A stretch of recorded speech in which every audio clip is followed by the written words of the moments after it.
Hey everybody, what is going on? I am Maximus Rex and this is Big Baby Reviews. Today is Monday, it is Jack Kirby Day, so we're looking at the next issue of his Fantastic Four run. So we're going to get right to it with issue number 10 of the Fantastic Four. A few things that are going to be interesting in this issue: the return of Dr. Doom and the first appearance, I think, in a Marvel comic of Stan Lee and Jack Kirby. Down to the bottom here, we'll see more of them within the issue. So it is announced on the cover, as is the return of Dr. Doom, and those are kind of the two major plot points that we're going to be looking at in this story. So inks, we finally get an inking credit here that's obvious. So Dick Ayers is the inker here.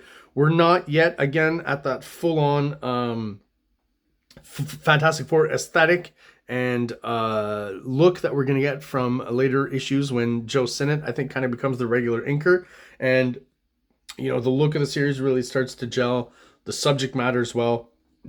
And in around that time, I think, you know, in the 30s or 40s is where I feel Jack Kirby really hits a stride with the Fantastic Four. So I've mentioned it before, still kind of feels a little bit like it's you know, leftover themes and ideas from the 50s, but slowly but surely this series will move right into the 60s soon enough. So again, the cover is giving us a bit of foreshadowing as to what's going on with Reed Richards. Not his typical kind of face here, and excuse me, what you're going to discover is that basically Dr. Doom takes over Reed and switches bodies with Reed Richards in this storyline. So yeah, Kirby, I'm going to mention, is not yet at the phase where he's doing the splash pages and double page splashes, so we still get a lot of kind of more old school storytelling, lots of panels per page, which again, nothing wrong with that. It does make it so the story feels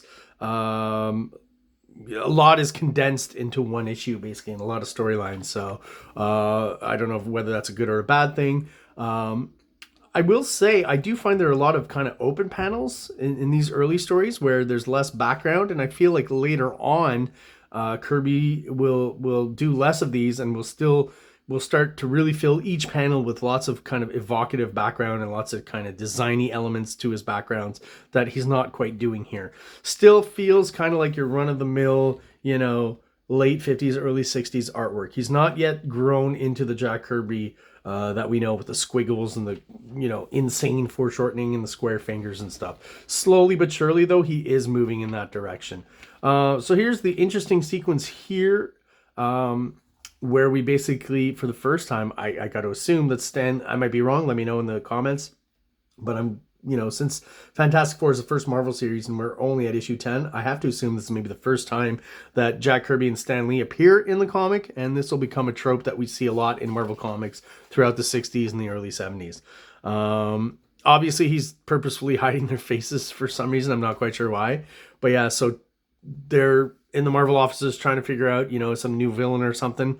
And Stan says, too bad that Dr. Doom was lost in space. He was possibly the greatest villain of all. And boom, he shows up at the door. So what a coincidence, right? And again, another good example of how I guess Jack Kirby was told by Stan Lee, or decided that, you know, let's just not show our faces. Doom shows his face, though. And they're horrified, and you just get the top of his head here, so kind of an indication that maybe his face is horribly scarred or burnt or something.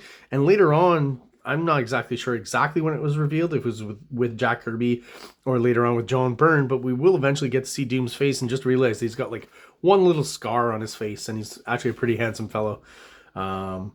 So he basically tells Stan Lee to call Mr. Fantastic and get him to come down to the Marvel office, and when he does, obviously Dr. Doom is there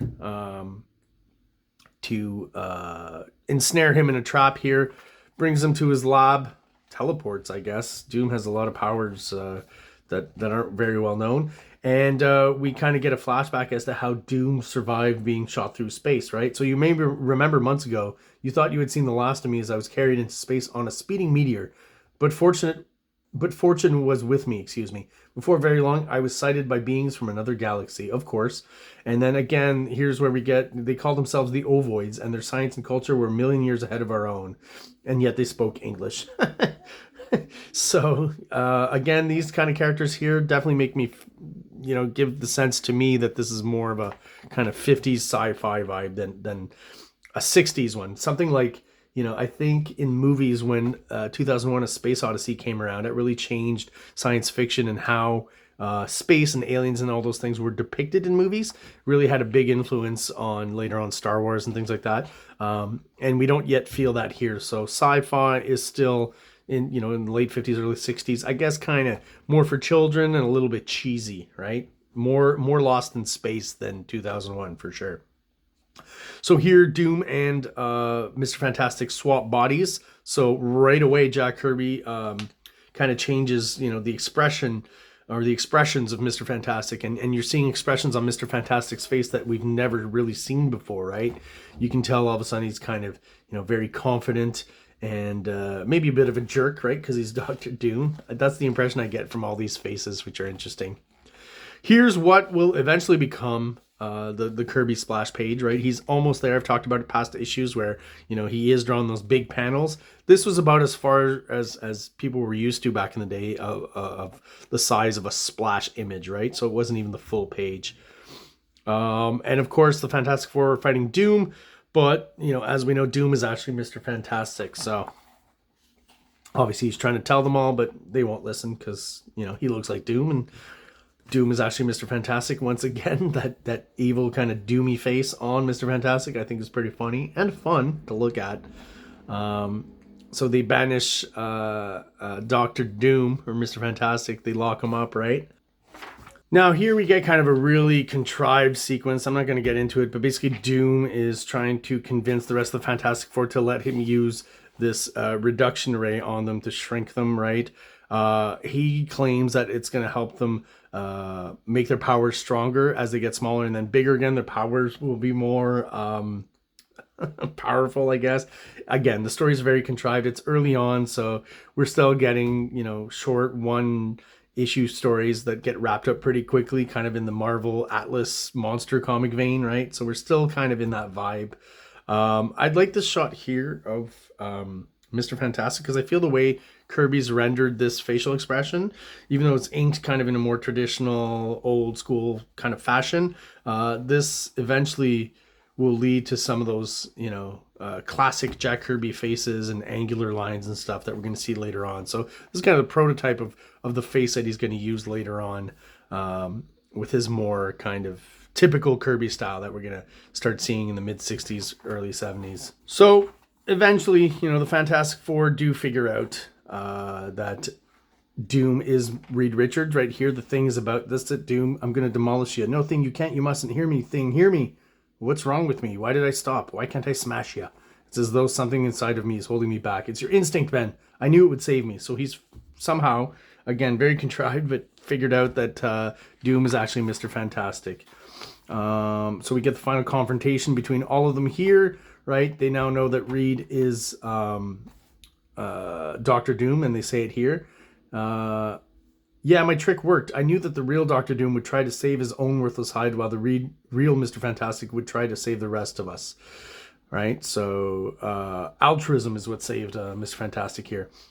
And at that split second, under the staggering shock of learning that his incredible scheme has been exposed, again, very contrived, Dr. Doom unthinkingly relaxes his mental control over the two bodies, and in front of everyone's startled eyes, the awesome change takes place once more. And I mean, the change, before everyone's eyes, the change takes place. I'm not quite sure what they would see here happening. Kind of an odd sequence. And eventually, Doom the reduction ray that we had earlier on is used on Doom, and he's shrunken to the point where he disappears.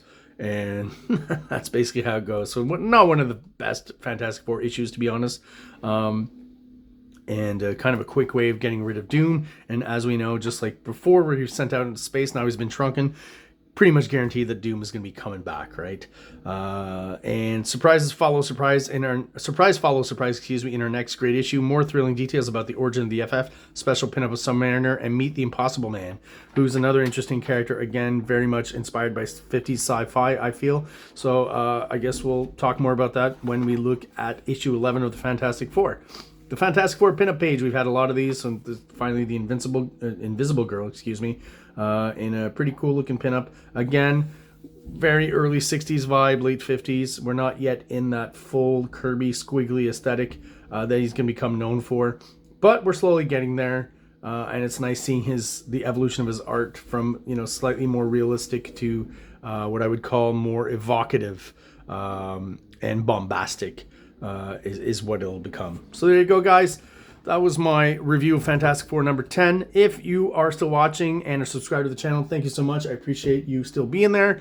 If you're watching but you're not subscribed, please do so below. It only takes a quick second for you. It helps the channel, helps us grow, and helps get us out there to other people who are into comics, just like we are. Looking to hit that 500 subscribers sooner rather than later. So tell your friends, tell your neighbors to subscribe to the channel. Thank you so much for your support and for watching, and everyone out there have an awesome day. King Comics presents Big Baby, Volume 1, Issues 1 to 13, 204 pages of story and art. King Comics also presents Star Crasher one-shot, 32 pages, cosmic sci-fi surrealist adventure. You can find these fine comics at KINGCOMICS.CA, at MaximusRex13 on Instagram, or on Facebook, MaxRex or Big Baby. Like! Subscribe!